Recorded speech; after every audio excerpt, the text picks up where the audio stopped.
Washington, Reuters, U.S.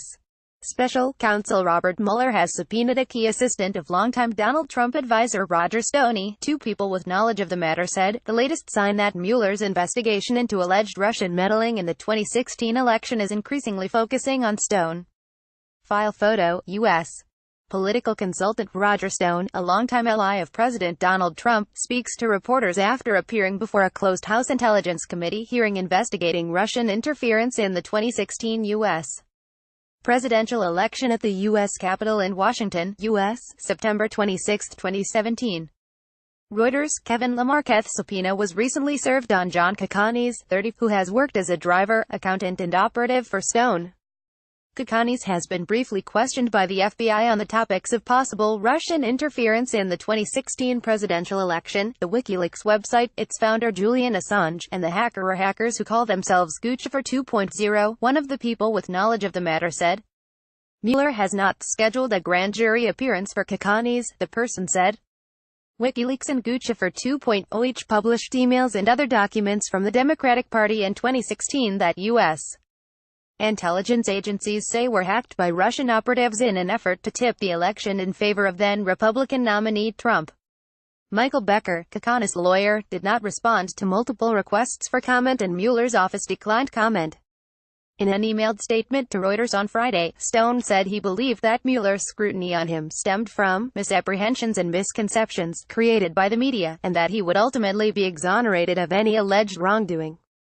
I sincerely hope when this occurs that the grotesque, defamatory media campaign which I have endured for years now will finally come to its long overdue end, wrote Stone, one of Trump's closest political advisors in the years before he ran for president. During the 2016 Republican primaries, a Stone Political Action Committee paid more than $130,000 to an entity called Citron Associates for voter fraud research and documentation, and research services consulting, according to Federal Election Commission filings.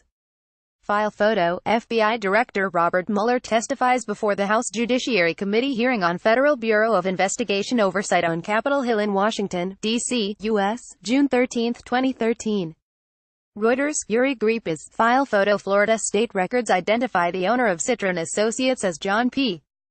The subpoena handed to Kakanis is the latest development suggesting that Stone, an early Trump backer whose reputation as an aggressive political operative dates back to the Watergate scandal of the 1970s, is being looked at by Mueller.